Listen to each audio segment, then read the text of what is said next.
Арма қадірменді көрермен, ұлттық арнада қарекет әлеумет бағдарламасы. Адам баласы шыр етіп дүниеге келген кезде жаратқанның оған берген ең үлкен сыйы ана мейірімі. Ана мейірімі шексіз, ана мейірімі күшті, қуатты. Сондықтан да олар тағдырдың қандай қиындығы болмасын, олар төзе біледі. Тіпті кейде баласымен бірге тауқымет арқаласа да. Бүгінгі біздің кейіпкеріміз 4 баланы арқалап жалғыз өзі өсірген жан. Енді міне немерелерінде бір өзі бағып отыр. Экранға назар аударайық. Мен өзім 5 баланың анасымын. Айдар менің енді ұлым үлкен. Үйде қазір ең үлкен осы. 3 баласы бар. Былтыр февральда балам звондайды. Мама, мен ауырып қалдым. Үйде суық, балалар аш. Келші деп. Соң мен үйге келдім. Ана анализ керек, мына анализ керек, платный. 7 жерден грижа деді. Мойын омыртқа 3 жер, бел омыртқа 4 жер деді. Соң кейін гепатит Б-ға тапсырдық. С-сы положительный болып шықты. Анализ өткізесіз. Айналайын. Не платный төлемейтін анализдерің бар ма? Деп едім, анализ мочи, крови, биохимияны ғана алып та, қалған анализдерін бәрін платный өткіздім. Ақша жоқ. Түнімен тоқимын, түнгішке дейін. Көршілерге сатам. Сөйтіп әйтеуір ақшасын тауып, анализдерін өткізіп, портал шықты 25 январға. Мен өзім онкологиямын. Злокачественная онкология, 3 стадия. Оң омырауымды алып тастаған. Содан мына баламен жүріп поликлиникада айғайлап жүріп, жаңағы аурусы көтеруге болмайды маған. Газға пісіруге тамақ болмайды. Үйдің отын жақтым қыстай, балаларға тамағын істедім. Жаңағы су қатық маған су тасыдым, сол жыл су қатты болды ғой. Мен енді мына өзім болсам аурумын, енді мына баламның менің алдымда қиналып отқанын көргім келмейді. Шын айтқанда. Бәрін жуған шамам келгенше өзім бұрын детский домда істегем, психоневрозға шығып. Әйтеуір шамам келгенше хлоркамен тазалап, забық болмасын, мына балалар ауырып қалмасын естен. Ең болмаса осы баламның пенсиясы болса да, 3-ші группа болса да, кішкене көмек қой. Мен алатын 87 мың пенсияма. Ана инвалид шығарым қосқанда. Оның 62 мыңы кредитім бар. Балам жатқызу үшін кредит алдым. Енді қалған ақша 24 мың. 24 мың неге жетеді? Мен сіздерден сұрайтыным, осы балама бір группа алып берсеңіздер, ең болмаса дәрісі мен тамағына, бала шағасына ең болмаса.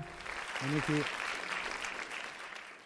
баласының осындай күйге түскендегі анасының зары, былайша айтқанда айтып отырған. Бүгін біздің студиямызға сол Роза апайымыздың көршісі мен абысыны келіп отыр. Күләш Қарақас және Бибіхан Әшімбаева. Сіз қай жылдан бері көрші тұрып жатсыз бұл кісілермен? 50 жылдан асып кетті, көрші болып тұрамыз.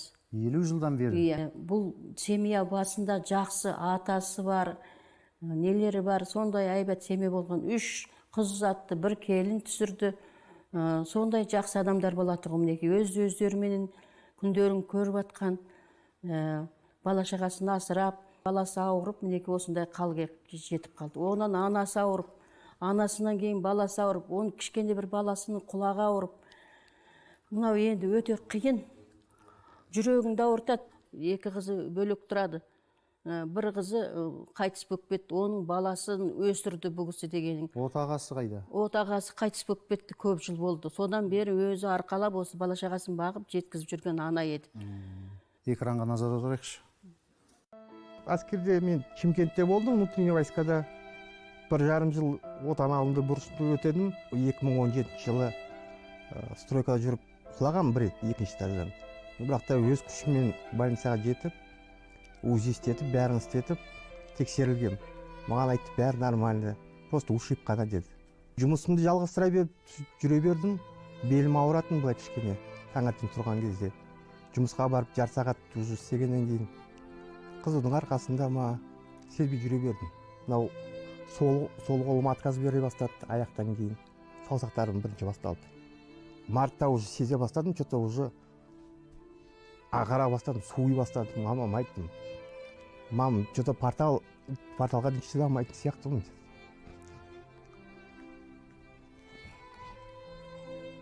Мам, жылап жүріп кредит алып мен жатқызды өсім барт алым май айында жаңағы ақша төлеп өзіміз түсіргенбіз осының бәрін. бәрі жерге бардым, диагнозды ешкім қоя алмай жатыр. Не себепті болып жатқаны осындай ауру. Күзге таман уже балам ауыра бастады. Мен өз ауырымды ұмытып кеттім. Баланың екі құлағы да естімейді. Оң құлағы 50%, сол құлағы 60%. Енді баланы не істеймін десем, цифровой аппарат алып бересіз дейді. Байзакова Жамбылада жаңағы слуховой не бар екен. Соған апарып тексерсек, аппарат бір құлағына 180 мың тұрады. Қай мектепте оқисың? Қалай айттым өзі? Қай мектепте оқисың? Сол әйелім тастап кетті 3 баламен. Может, менің ауырыма шыдамадым екен. Сол қалай кетті, солай хабар жоқ. Менің арманым мына денсаулығымды келтіріп берсе болды. Ақшасында, жұмысында өзім істеймін. Жақсы табатын ақша. Евродуматпен. Главное болса аяққа тұрғызып берсе маған, самый главный. Төсек тартып жатқанда қанша уақыт болды? 1 жылдай уақыт болды. 1 жылдай. Оғанға дейін өзі жүріп жүрген бе еді? Өзі жүріп жүрген. Аяғым бір аяғы сүйретіле бастады ғой, содан басталды. Оғанға дейін осы Жұмысын істеп, отбасын асырап жүрген өзі болды ғой. Қазір енді бұл кісілердің күнкөрісі қалай болып жатыр? Кім көмектеседі? ел жұрт көмектесіп жатыр сол. 2 қызы бар сол тұрмыста, сол 2 қыз күйеу балалары жақсы әйтеуір солар көмектеседі. Жаңа Пенсиясын кредитке береді, жаңа баланы қаратам деп кредит алды. немересі туралы айтып жатыр. Біз дұрыс түсінбей қалдық ау деймін. Баланың құлағында бір мүкісі бар ғой, Иә, бір құлағы жаңағы. Нешінші сыныпта оқиды? 3-ші сыныпта оқиды. 3-ші сыныпта оқиды.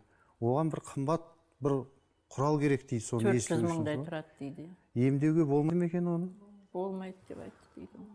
Осы біздің арамызда білуімізше сол балаға осы құралды әпермек болып жүрген ниеттесіз ау. Роза апай менің менен Араласып жүрген адамыңыз. араласып жүрген бала емге келмейді. Тетя Роза ол баланы челюстно-лицевой больницаға жатқызды, профессорға көрсетті. Ол балаға тек енді өмір бойы аппарат қана болды. Сондай шешім. Слуховой аппарат. Сонда дәрігерге апарып көрсетті, ол құлағының естімеуі емделетін сырқат емес деп айтты. Тек қана сол аппараттың көмегімен ғана алдағы уақытта енді өмір бақи сол аппарат тағып өту керек. Өмір бақи да сол аппаратпен ғана бала естиді. Енді білуімізше сіз соған жаңағы былайша айтқанда, қазақша айтқанда жылу жинап, ақша жинап әпермек ойларыңыз бар, иә? Сатыла ма екен біздің елде ол? Иә. Бар, иә? Бар, 280 мың тұрады. Сол клиникада сатып алуға болады. Рахмет сізге, көп рахмет. Мынау енді қарап отырсақ, бір отбасында бір ғана қиыншылық емес, одан бөлек мінекей әкесі мынандай жағдай жазып жатқанда, оның баласы мінекей бесіктен белі шықпай жатып, құлақ естімейтін жағдайға жетті. Енді біз жаңа Айдар кейіпкеріміздің жағдайына келейікші. Бұл жерде жаңа Айдар өзі айтып отыр. Мен бірнеше жыл құрылыста жұмыс істедім деп. Тіпті құламаған күннің өзінде сондай ауыр жұмыс, белге бір ауыртпалық түсіретін жұмыс әсер етуі мүмкін бе? Адам денесінде енді мойында 7 омыртқа, көкіректе 12, белде 5, жаяменен қосқанда 6 болады. Жаңа дәрігерді айтып отыр, енді МРТ-ның пленкасын көру керек. Енді греже болған жағдайда деді, белдеме мен белдеменің арасында диска болады. Ол біздің отырып тұруымызға, еңкейіп қаңқаюымызға барлығына мүмкіндік береді. Бір удар алудан жаңағындай зақымдар болған жағдайда осы диска зақымдар болаттағы жұлынға тиеді. Жұлынға тигенде әдетте 1 сантиметрден асқан жағдайда міндетті түрде ота жасау керек.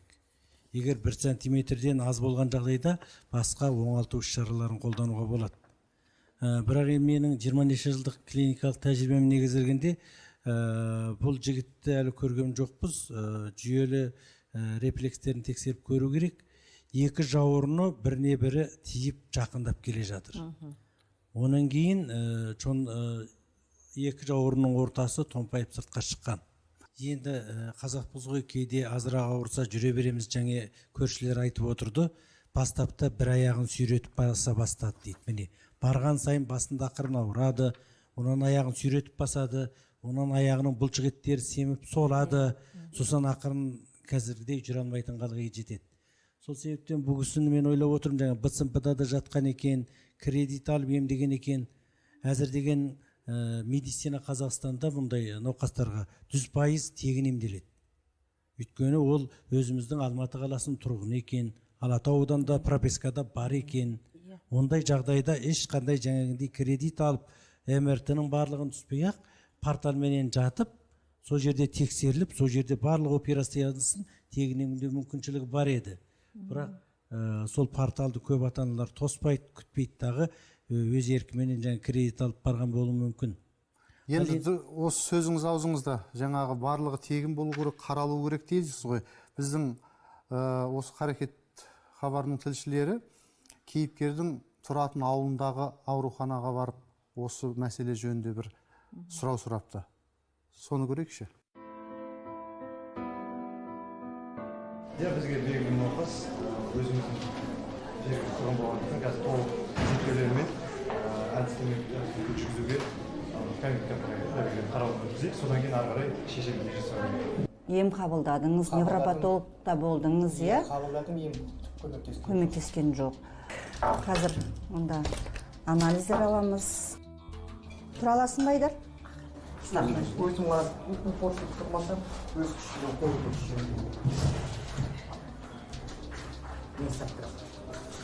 Өз тіреліп тұрам дейді ғой. мына қолымды неге салмайсыз.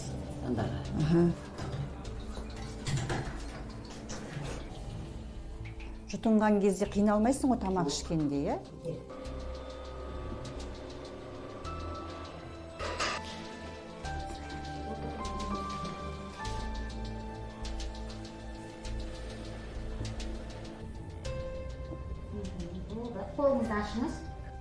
Бұл кісі қаланың бас мамандарынан кеңестерінен өтті. Bir қатарынан қаланың бас маманы, оның ішінде невропатологтен, жаңа невштатный невропатолог дейміз, сөзін қаланың бас ревматологының кеңесінде болып қайтты. Бірақ сол зерттеулердің өзі сәл жеткіліксіздеу болып тұр. Себебі бұл кісіде жүйелі ауруларды себебін барын несін толық анықтау үшін тыңғылықты тағы да қосымша анализдер тағайындалды. Сол анализдерді бүгінгі уақытта кеше бүгін өтті, тапсырылды. Енді бір белгіленген уақыттың ішінде олар нәтижелері келеді, қосымша айтамыз. Бірақ қазіргі таңда анықталып тұрған анализдер бойынша диагноздары белгілі болды. Bir қатары соның ішінде бұл кісіде созылмалы вирусты гепатит С белгісі анықталып жатыр. Оның титр үлкен, ол бойынша ем қабылдау керек. Оның емін жаңағы гематологтың дәрігерінің кеңесінен кейін емін тағайындаймыз. 25-ші емхананың мамандарының айтып отырған осындай. Жаңа Мақсат мырза айтып қалды. Жалпы бұндай ауруға шалдыққан азаматтарымыз, біздің елдің азаматтары кез келген ауруханада тегін ем ала алады. Ол үшін жаңа қажетті квотасын күту керек деп жатыр. Енді біздің Айдар Мұратұлы қазір еңбекке жарамсыз төсек тартып қалды. Оның қамқорлығында 3 бірдей баласы бар, иә? Бұл азаматымызға қазір қандай әлеуметтік көмек алуға мүмкіндігі бар? Гүлнәр Қабесқызы, өзіңізге осы мәселені. Еңбек әлеуметтік қорғау және көші-қон департаменті Алматы қаласы бойынша 44-ші бұйрық деген бар, министрдің қолдауымен жазылған медицина әлеуметтік сараптама жүргізу қағидалары деген.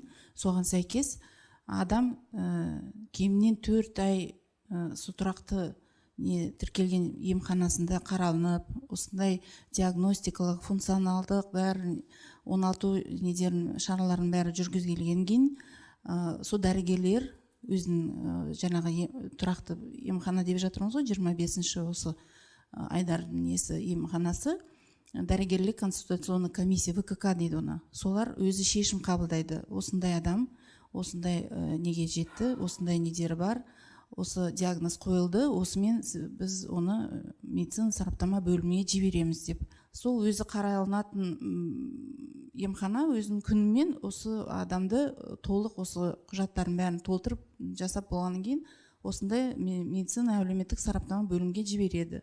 Сол комиссия шешеді, сол жерде осы адамның қандай функционалдық бұзылулар бар, сол қандай топқа жатады деген сол комиссияның шешуімен уже. Енді басты бір сұрағы, енді 1 жыл деп жатырмыз, иә, адам жаңа тыңдап жатырмыз, 1 жыл болды ауырғанына. Неліктен енді ол 1 жылда осындай жеткізбей, олар қарағаннан кейін диагнозы или қойылмай жатыр ма екен деп ойлаймын өзім енді. Неғып олар бізге келмеген, бізге иә, 1 жыл төсек тартып жатса, осы уақытқа дейін неғып мүгедектік берілмей жатыр дейсіз ғой. Тілшілеріміз нөмір 25-ші емханаға апарып, бас дәрігердің орынбасары Ердос Алшынбекұлына көрсетті. Ол кісі не дейді? Тыңдайық, сосын ары қарай анықтаймыз жағдайын. Айдар бойынша енді біз мүгедектікке шығу жағдайына бірінші себепті толық қазіргі зерттеліп жатқан ауру бойынша толық нәтижелер дайын болғаннан кейін мүгедектікке шығу жағдайы жаңа 44-ші бұйрық бойынша негізі біз емхана жағдайында дәрігерлік комиссия жасап, сол комиссияның шешімімен медициналық әлеуметтік сараптамаға жібереміз. Сол жолдама беріледі. Сол жерде қарап, бұл кісіге жаңа топты анықтап береді. Бірінші топ болар, екінші, үшінші топ екенін анықтайды. Сол сараптама шешеді. Екінші жағдай, жаңағы 2136 қаулы бойынша мемлекет тарапынан бүкіл кепіленген тегін медициналық көмектің барлығын Айдар емхана жағдайында барлығын алады. Ол жөнінде біздің қалалық емхана басқармасы жаңағы кепіл беріледі. Қазіргі таңда бұл кісі біздің эндокринолог дәрігерінде, невропатолог дәрігерінде және жалпы тәжірибелік дәрігерінде диспансер бақылауда толық мүмкіндігінше барлық дәрі-дәрмек мемлекеттен берілетін және барлық осы амбулаторлық жағдайда алынатын көмектердің барлығын алып отыр. Қанша күн болды қаратып емдетіп жатқандарыңызға көп рахмет сіздерге. Қанша деген анамын ғой мен. Осыны тұрып жүріп кетсе деп тілеймін. Мінекей дәрігер солай деп отыр. Біз енді қазір Айдардың жағдайында осы мәселені жылдамдатсақ деген ойда тұрмыз. Бұл жігіттің бойында бел ауруы, грыжа, одан бөлек жаңағы гепатит С деген, одан бөлек зоб деген бірнеше аурудың түрі бар екен бұл жігіттің бір бойында. Енді осыны қалай жылдамдатуға болады? Мысалға, емге квотаны қанша күту керек, сосын мүгедектік топқа шығу үшін қанша уақыт қажет болады? Бізге жолдама түскеннен кейін, осы жолдаманы толтырады, 88-ші нысаны дейді формасы.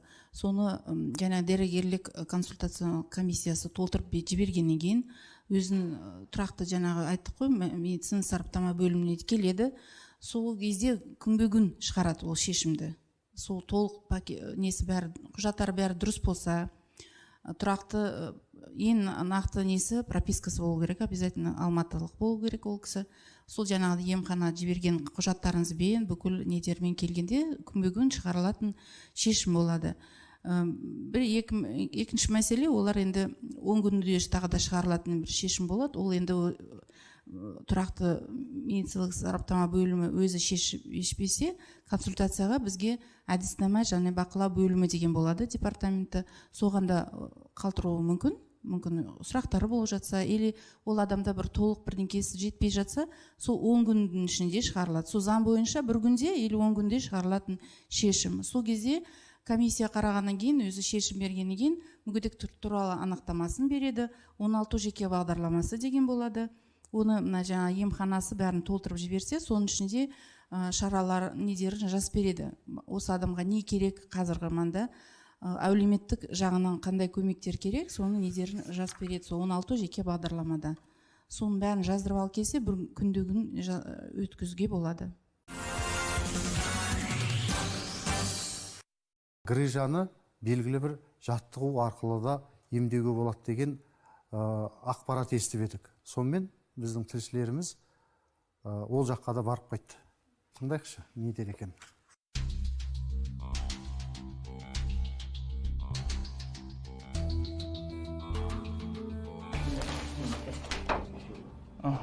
Негізі осы суреттерді қарадым, сізбен бірге түсіндірді ма, осы қандай болады, не болады деген сияқты.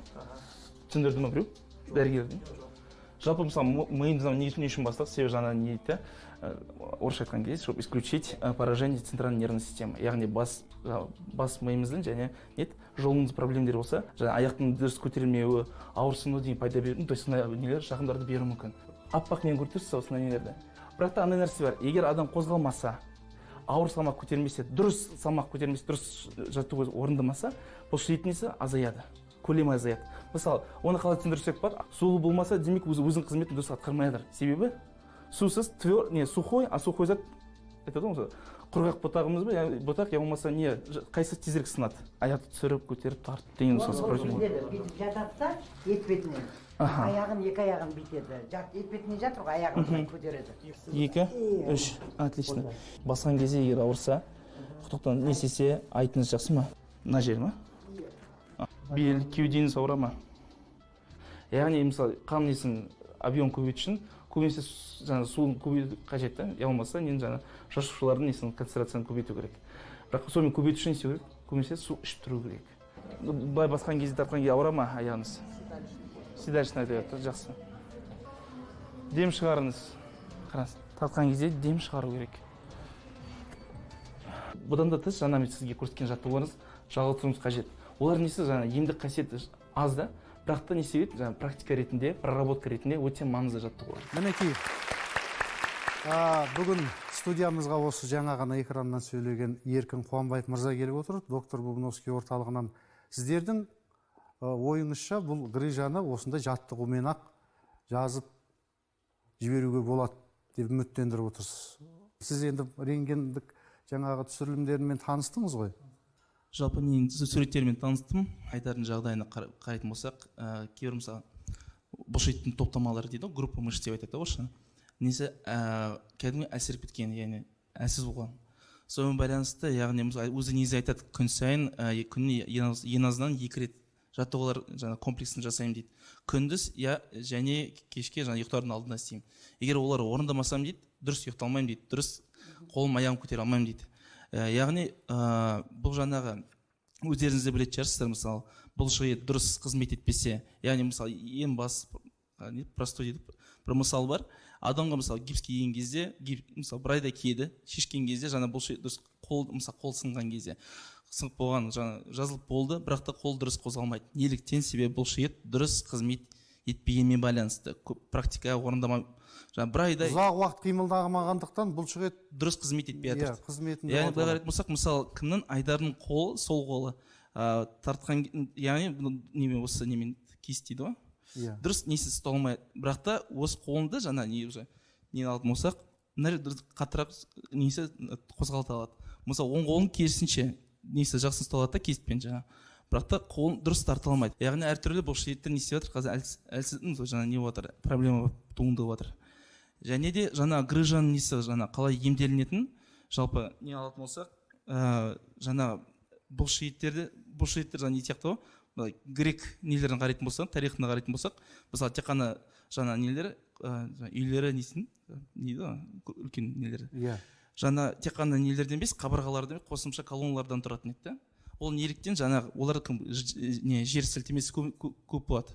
Сонымен байланысты жаңа үй дұрыс тұрсын деп жаңа колонналар сондай бір қосымша көмек атқарған.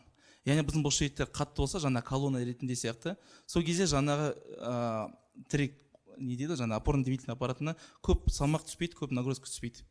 Сол үшін жаңа жаттықтыру өте маңызды да кімді Айдарды. Демек үміт бар, олай болса біз студиямызға шақырып алайық та, сосын барып әңгімемізді ары қарай жалғастырайық. Төрлетіңіздер. Келіңіздер, төрлетіңіздер. Айдар бауырымыз міне 3 баласымен, анасымен келіп отыр біздің хабарымызға. Қазір осы 3 баламен бірге Айдарды да бір өзіңіз асырап отырсыз ба? Зейнетақы аласыз ба? Алам. Жеткілікті ме ол? Ол жеткіліксіз болып отыр, сол зейнетақым. Мен азын-аулақ өзімнің бұрыннан кредитім бар еді. Кейін Айдар жатқаннан кейін тағы кредит алдым да, өзім 85 мың алам. 85 мыңның 61 мыңын төлеймін да, өзім қолыма 24 мың қолымда қалады. Осы 3 балаға әйтеуір халық жұрттан айналайын. Өзім жергілікті болған кейін сол ел жұртым алдындағы істеген жақсылықтарым бар шығарым, соны ескеріп, босып, көз көрген дейміз, көз көрген жолдастарым. Балам бір оққан мектепте сыныптас достары, мына коляскаға дейін, ходунокқа дейін, әйтеуір бәрі болсып жатыр. Иә, ол Шамалары енді келгенше. ағайын туыстың, дос жарандардың көмегі жақсақ, бірақ енді сіздерге бір тұрақты түрде бір мемлекеттен арнайы бір көмек болып тұрмағаннан кейін қиын болады ғой. Енді сіздің айтуыңызша Айдарды 3-ші топ мүгедегіне дедіңіз ба? Әйтеуір бір топқа шығарып берсе, ең болмаса азын-аулақ ақша болса да бір дегенім ғой. жәрдем алып отырсаң деп отырсыз ғой. Енді Айдекеңнің ауырғанына 1 жылдан асыпты, жаңағы төсек тартып жатқанына. Осы уақытқа дейін қайда барып құжат өткіздіңіздер? Қараттыңыздар ма? Күзге таман бұл ауырдым деді, мен содан бастап қарата бастадым. Өзім сүйретіліп жүріп, әйтеуір платный жеріне апарып, жаңа қаратып, емдетіп, жаңағы. Содан кішкене бір система алдық. Система алып салғыздым. Содан кейін баланы қарасам, бала күннен күнге келін бала үйден кетіп қапты. Мына 3 баланы тастап, қыстың күні қақаған бір аяз болды сол жылы. Содан үйге келдім. Үйге келсем, су қатқан жаңағы өздеріңіз естіп жатсыздар ғой. Сол балаларды қарап, сонымен жаңа құтыршылық мына балаларды асырап бағу деген мектепке жіберу керек балаларды.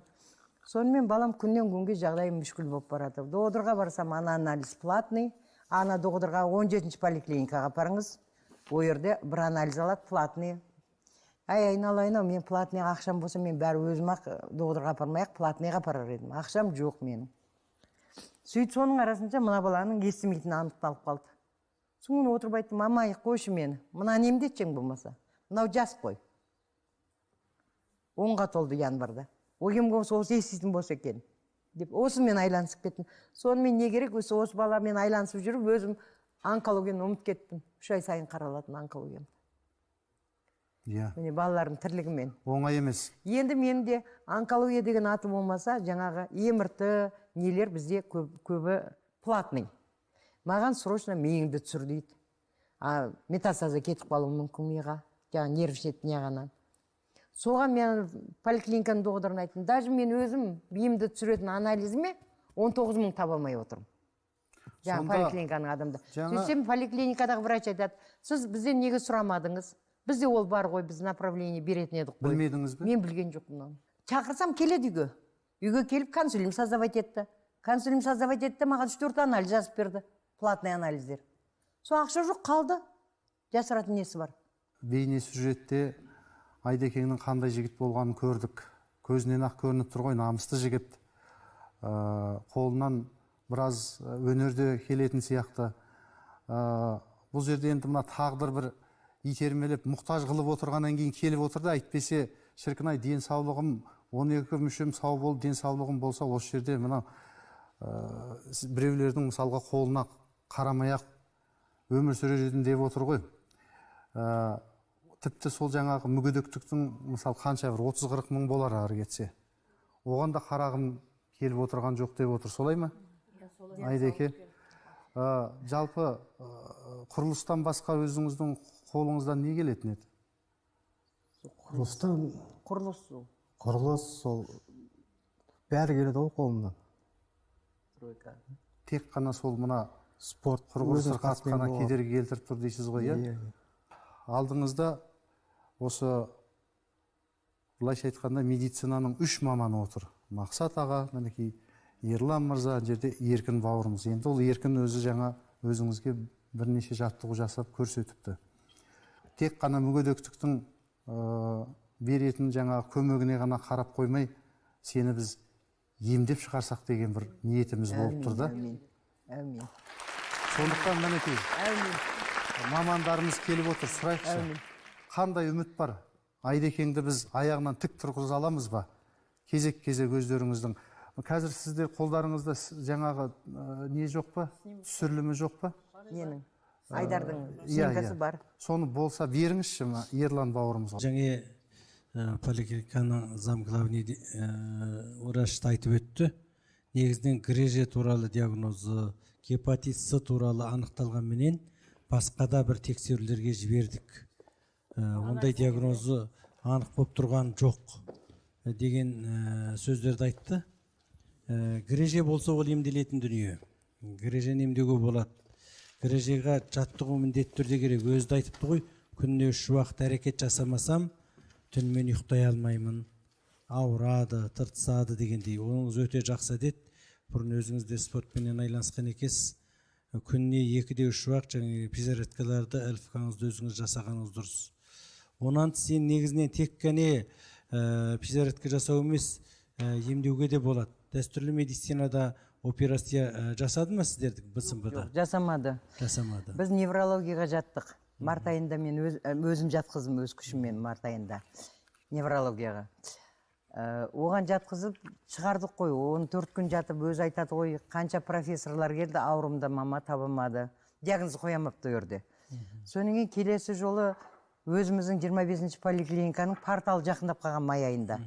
Май айында апарып жатқызғанда жаңағылар маған ұрысты. Біздің ауырымыз емес, сіз бізге неге алып келдіңіз бұл баланы? Айналайын, міне порталмен кеп тұрмын мен сендерге. Өткенде өзім жатқызғам, енді порталмен кеп тұр бала. Емдеңдер деп. Жатып 10 күн жатып шықты, 2 рет жатып шықтық март айы мен май айында. Былтыр 18-ші жылы. Иә, 18-ші жылы. Оның барлығы негізгі жақтан проблема дұрыс болмай отырған болуы мүмкін. Мен ойлаймын, енді кірежені көп емдеп жүрміз. Оны емдеуге болады. Жаңада айтып өттім, 1 сантиметрден аспаған жағдайда егілетерапия менен, тошный массаж менен, физиолечениялар бар емдеуге болады. Ал онан тыс басқа мен байқағанда жаңағы шешіндіргенде екі жауырыны екі жағына кірісіп кеткен, жақындап кеткен, бүкірейген, басқа ол ненің белгісі? Оны енді мен нақтылы жаңағы аппараттың астында әміртілерін көрейін, мұны бастық екен, белдікі, көкірек, омыртқа, мойындікін. Еміртіға. Соның бәрін көрейін, тексерейік. Жаңадан ауырғандағысы бұл. Мүмкін болса осы хабардан кейін келесі аптаның ішінде маған бір приемға келіңіз, тексерілуіңіз, қаралуыңыздың бәрі тегін болады. Онан тыс мен өзімнің қолымнан келсе келді, келмесе қандай аппараттарға түсу керек, қандай диагноз қою керек. Бірінші диагнозды анықтауға мен көмектесейін. Екінші диагнозы анықталып жататын болса, енді тепсе темір үзетін жігіт 3 баланы емес, сізді де қосып бағатын азамат қой енді. Қолдан келгенше, егер диагноз анықталып жатса, бұл жігіт қолымнан келсе, өз емханамда бір курс емді тегінен деп беруге сөз беремін. Бәрекелді. Енді бұл жерде мынандай бір сұрақ. Біріңіздің еміңізге қайшы келмейтін шығар бұл жерде. Мысалы, жаңа басында Еркін мырза айтып жатыр, біз жаттығумен кәдімгідей біраз ем жасаймыз деп отыр. Сіз енді шақырып жатсырсыз, бір-біріңізге қайшы келмей ме емдеріңіз? Бұлай дүние, біздің істеп отырғанымыз заңды медициналық ем шаралар, протокол негізінде емдейміз. Бұл кісілердің істеп отырған спорт. Бірмен бірі қайшы келмейді. Екеуі параллельный жүрсе, результат тіптен жақсы болады. Ешқандай қайшы келмейді.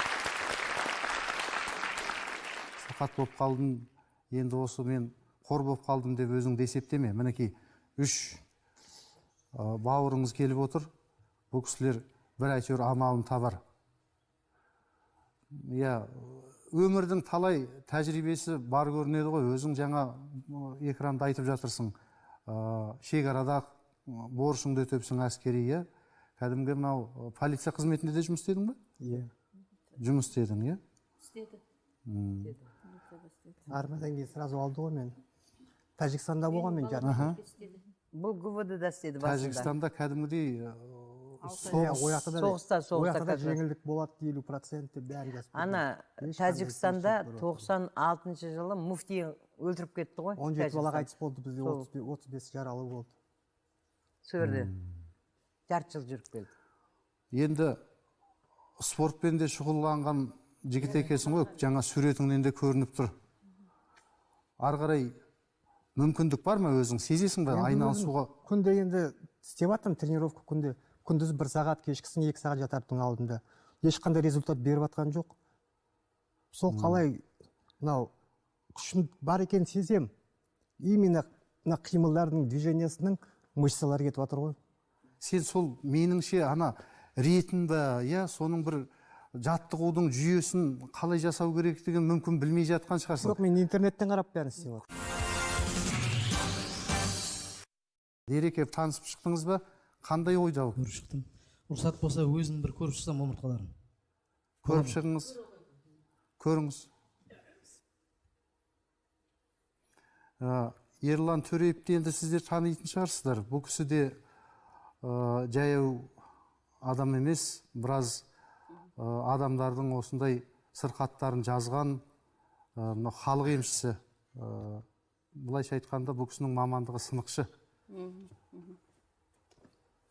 Мен көрген бойынша мойын омыртқадан 5, үшінші, бірінші омыртқалар қатты ішіне кіріп майыс кіріп кеткен. Бұл жұлынды да нервті да қысып тұрды. Соң кейін мына аяқтарға қан жүруде әлсіздік. Аяқ қыстаймыздағы. мойным тартылады тамақ ішкенде. Тартылғанда ана ішіне кіріп кеткен омыртқа. Жұлынды да нервті қатты қысып тұр. Енді бұл общий денені ұстап тұрады солай. Нерв жүргізбейді. Нерв қысылғаннан кейін қан айналысы әлсіз болады. Қан айналысы болғаннан кейін ана жаққа витамин жетіспейді. Нерв соның бәрін реттеуші ғой. Қан екеуі. Жұлында қысылып қалған. Бұл кісіге мен айтуым бойынша былай мойынға үрленетін надувной ошейник дейді, шейный воротник. Сондай нәрсені кигізіп, бірінші бірақ қанша кигізгенмен пайдасы болмайды, орнына қою керек. Мойын омыртқаны орнына келтірмесе, бәрін қысып тұр общий. Бұл қан жүргізбейді. Ал енді әсер етеді. Ары қарай қалай көмектесеміз? Мен көмектескенде мен істеп көрем 1-2 күн. Қолдан келгенше. Ауырса да, ауырмаса да жасау керек. Енді қолдан келгенше істеп көреміз. Бірақ енді жаңағыдай жұрттар гарантия деп атады, ондай нәрсе болмайды. Адамға адам гарантия бере алмайды, ешкім бере алмайды. Бір Алла береді. Бірақ қолдан келгенше мен көмегімді аямай істеп көремін. Рахмет.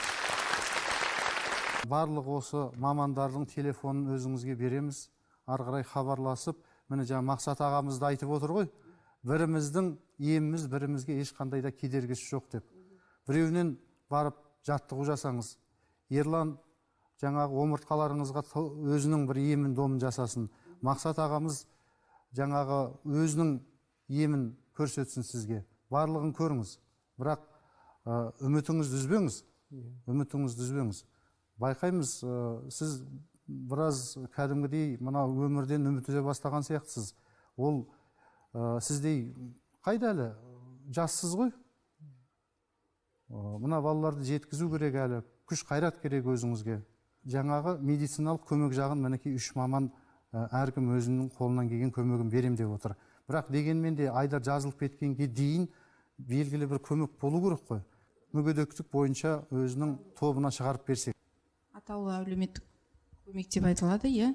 Енді жаңа айтып жатсыз, біз де бақылауға алайық, сіздің аты жөніңізді бәрін алайық. Біздің де телефондарымызды департамент бойынша хабарласып, мына жаңағы ем мекемеңізге хабарласып, бәрін несін білейік, не себептен қандай недер кедергі болып жатқанын. Сіздер емханадан белгілі бір қағазды алуларыңыз керек. Олар жолдамамен келу керек. Біздің ана жаңағы айттық қой, ВКК деректі консультация комиссия деп жаңа шешімін қабылдаймыз деп жатыр ғой өздері. Сол комиссияның шешуімен жолдама толтырылады.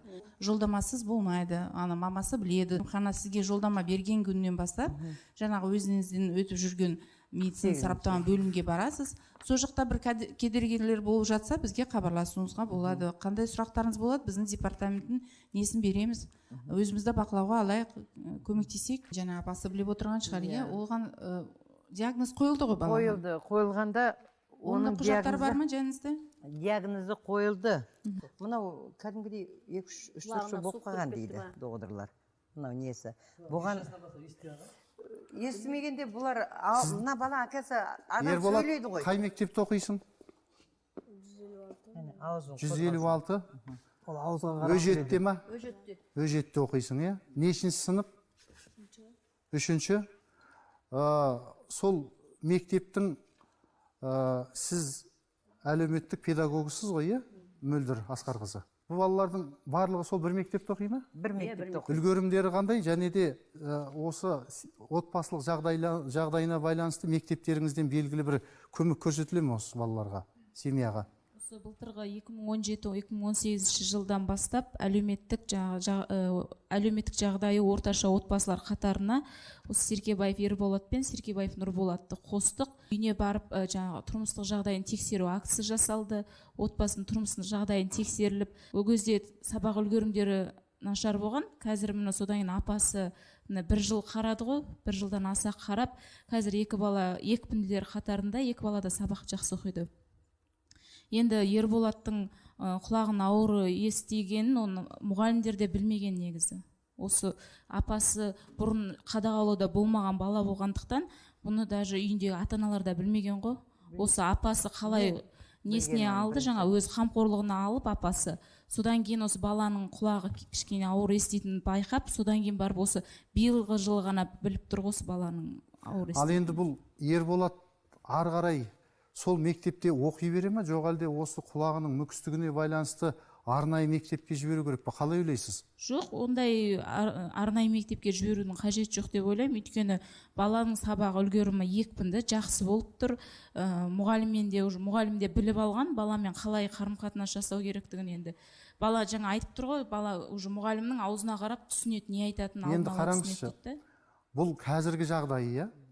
Дәрігерлер не деп жатыр? Одан арғы асқынып, мүлдем естімей қалу мүмкін емес пе? Мен сұрадым. Челюстный пятныйға апарғанда сұрадым. Мына баланың енді екі құлағы естімейді екен. Мына құлағы 10 құлағы 50, мына құлағы 60% естімейді. Бұл бала енді мүгедекке шыға ма жаңағы сұрақты менде. Бұл баланың құлағы, бір құлағы 70%-тен асқан кезде ғана жаңағы 3-ші группа мүгедектік тағайындалады екен, 3-ші группа. Емделемек. Емделуге жарамайды деді. Соңғы мен айттым, олар сұрады айтты, апа, цифровой аппарат аласыз. Цифровой аппарат дегенің бір несі құлақта дызылдап тұрмайды екен бұл. А мынандай арзанырақ аппараттар құлаққа салсаң дызылдайды да, ал енді ондай аппарат салсам, мына екі құлақ дызылдағаннан баланың миына зақым келеді дейді. Сол үшін сразу айтты, апа, аппарат қымбат, бірақ та цифровой аппарат керек деді. Айналайын, әйтеуір ана дүкенші Гүлмира қызыма рахмет. Магазинге барсам, апа ренжімейсіз ба? Мен сізге бірінгі айтайын деп едім. Соның дүкеннен тамақ алам ғой. Пенсиядан пенсияға дейін қарыз алам соғыздан. Соның пенсиямды сөрді төлеймін жаңа қыжалатынан шыққанын келді. Соғыз айтты, апа, сіз ренжімесеңіз, мен осы Ерболатқа азын-аулақ ақша жинап атыр едім, апа. Соның аппаратына жинап атырмын. Апа, сіз ауырмаңызшы, сіз ауырмасаңыз, сол екеуміз бірігіп апарып, екеуміз бірге шығып, Гүлмираның күйеуі машина айдап, алып бардық аппаратқа, баланы мұнан апарып, жаңа аппарат салғанда, баламның екі көз жайнағанында жүрегім жарылып кетсе алады. Рахмет Гүлмираға. Гүлмираға бір қошемет қояйық. Жан-жағымызда осындай мейірімді бір жанашыр адамдар болмаса, адамның күні адаммен ғой. Мектеп тарапынан енді біз жаңағы екі баланы осы былтырғы оқу жылынан бастап тегін ыстық тамаққа кіргіздік тізімге. Мектептен тегін ыстық тамақ ішеді екі бала бір мезгіл. Және мектепке жаңа қыркүйек айында мектепке жол акциясы деген болады. Және қаңтар айында қамқорлық акциясы деген акциялар өтеді бізде. Мектеп ұжымынан басқа да демеушілер көмек көрсетеді да, жаңағыдай осындай жағдай, әлеуметтік жағдай орташа отбасыларына. Содан біз балаларға мектеп формасына, жаңа оқу құралдарына, басқа да керек жарақтарын сұрағандарын келіп ылғи апасы үнемі келіп тұрады мектепке. Сол кезде қандай демеуші жағынан қандай көмек беріледі, соның ешқайсынан қалдырмай балаларды екі баланта тіркеп отырмыз. Жаздық лагерь бар балаларға. Былтырғы жылы екі баланта лагерьге жаздым мен өзім. Бірақ папасы осы тура сол кезде қатты ауырып қалды да, апасы звондап осындай қарайтын адам болмай тұр, балаларым бармайтын болды лагерьге деп өзі апасы не қылды. Сонымен екі бала былтыр бара алмай қалды. Енді бұйыртса биылғы жылы тағы да екі баланы жазамыз. Рахмет. Сенің атың кім айта қойшы? Нұрмұрат. Нұрмұрат. Сен де осы Ерболатпен бір мектепте оқисың ғой, иә? Иә. Сабақ үлгерімің жақсы ма? Иә, жақсы. Енді қазір сабақтан бөлек қосымша айналысатын, спортпен, өнермен айналысатын уақытың бар ма? Бар. Баскетбол мен футболға қатысам. Үйде жұмыс істейсің ба? Әжеңе көмектесесің бе? Иә, көмектесем. Жер үйде тұрасыздар ғой? Енді осы екі жігіт шығар қолғанатыңыз сізде? Көбінесе әкесін сүйрейтінде осы екеуі, әкесін тамаққа апаратында иығынан ұстап барады, жаңа көріп жатсыздар. Әйтеуір дәретіне де осы екі бала жүгіреді әйтеуір. Оқисың ба? Иә. Әріп таныдың ба? Үйрендің ба әріпті? Сен тақпақ айту білет дейді ғой? Ата-анам ұстаз болғым келеді, елім үшін аянбай еңбек еткім келеді. Рахмет. Әне, арманында жоспарында айтып тастады. Мүмкін Мақсат аға емдеуге бір қарап шығарсыз Ерболатты сізде. Туғанда естіген бала кейіннен естімей қалуы көбінде нервке салқын тиюден, нервтің жаңағыдай зақымдар болуынан болады. Сондықтан енді оны дәстүрлі медицинаның ешқандай көмек қыла алмайды. Оны нервті оятатын, жандандыратын өкілдері дәрменсіз. Ондай жағдайда көбінде шығыс медицинасының жегіле терапиясымен емдеу барысында құлақ естіген балалар бар ғой тәжірибемізде. Тәжірибемде өте көп. Сәпсем естімеген, тілі жоқ балалардың өзіне де көмектесеміз. Приемға келсін, алдымен ашқарында тамырын ұстап көрейік. Қолдан келген көмекті істеуге мен дайынмын. Ал енді сипаровый аппарат міндетті түрде керек. Көп түкірсе көл болады дейді. Ана қарындасымыз үлкен рахмет. Жылу жиып өзі бастап сөйтіп жатыр екен. Мен сол жылудың ішіндемін. Қанша жиылғанын өзіңіз айтыңыз. Сол жетпеген жерінде мен көмектесіп тез арада осы сипаровый аппаратын алып беруге көмектесейін. Рахмет. Мінекей. Баланың жағдайына байланысты. Және Ерболат несін амбулаторный карточкасын қарап отырмыз, осы қыркүйек айынан бастап қаралып жатыр екен бала, 18 жылдан бері. Мына құжаттарыңызбен шынында да емханаңызға барып, сондай сұрақ қойыңызға болады дәрігерлеріңізге. Ол Ерболат балаңызды да жаңа медицина әлеуметтік сараптама бөлімге жіберуге болады. Бізде қалада балаларды 18 жасқа дейін қарайтын балалық бөлімшісі бар. Сол жақта сол баланы Ерболатты қарау керек. Ол жолдаманы толтырмаймыз десе де кеңес алуға жіберуге мүмкіндігі бар. Сол жерден кеңес аласыз. Содан кейін балаға құжаттарға қарап отырсам 2 рет құлағын түсіргенсіздер, аудиограмма дейді ғой. Соны тағы да 3-ші рет істеп алсаңызды. Соның бәрін сол құжаттарды тексеріп, сол мүгедектің тобы тағайындалса, 16 жеке бағдарламасы деп айтып кеттік қой. Соның ішінде өзі сондай слухопротезирование дейді, құлаққа аппаратты тегін берілетін несі бар. Сонымен 16 жеке бағдарламасыны арқалы тегін алуға да болады ол балаға. Жаңағы енді аппарат киген балалар мектепте оқи алады деп айтып жатыр ғой. Аппарат кисе, ары қарай да сол жалпы білім беретін мектепте оқи беруге де мүмкіндігі бар шығар деп ойлаймыз өзіміз. Үйдегі келін қазір жоқ, кетіп қалды, солай ма? Сіздер ресми түрде айырылыстыңыздар ма? Ажырастыңыздар. Енді айтып жүріңізші, қазір бұлайша айтқанда 3 баланың әкесі әйелсіз, анасы, балалардың анасыз өзі қамқорлығында ұстап отыр. Сол жағынан қарастырылған ба белгілі бір жеңілдіктер? Жалғыз басты әке деген статус бар ма бізде? Сол жағын неге қарастырмаймыз деген ой ғой менікі. Сіз заңды ретінде келіп өтініш жазып нетсеңіз қарастырайық деп ойлаймын да өзіміз. Содан кейін сізге жазбаша жауап берейік, сөйтіңіздер онда. Барыңыз, осы мәселені де көтеру керек. Мекен жайын бәрін айтамыз қазір соған. Деп ойлаймын, өйткені біздің хабарға осындай талай азаматтар келген. Жаңағы балалардың анасы кетіп қалып, жалғыз басты әке болғаннан кейін, оған да меніңше мына мемлекеттен белгілі бір көмек қарастырылған. Онда соны ережелерін, талаптарын көріп, Еркін мырза, сізде өзіңіздің басында берген уәдеңізде тұрыңыз. Айдарды жаңағы өздеріңіздің жаттығуларыңызбен біраз ем-дом жасаңыз Айдарға. Әрине, сол жаңа бар көмегімізді көрсетуге тырысамыз. Мен айтайыншы кішкене. Осы қаракет неше түрлі адамдардың, неше тәукіметі жоқ адам, қаншама адамдарды осы мұқтаждан шығарып жатыр. Осы қаракетке рахметімді айтқым келеді. Болашақтарыңыз зор болсын, еңбектеріңіз жансын. Рахмет. Ана жүрегі қартаймайды, шаршамайды, қажымайды. Себебі ананың балаға деген мейірімі шексіз. Кейде мына дүние сол аналардың шексіз мейірімнің арқасында мызғымай тұрғандай көрінеді. Бүгінгі біздің хабарымыздың мақсаты сол аналарымыз арқалаған ауыр жүкті аз да болса жеңілдетсек деген үмітпен жасалып отыр. Олай болса аналарымыз қартаймасын, қажымасын, арамызда гүлдей жайнап жүре берсін. Қарекет қылайық.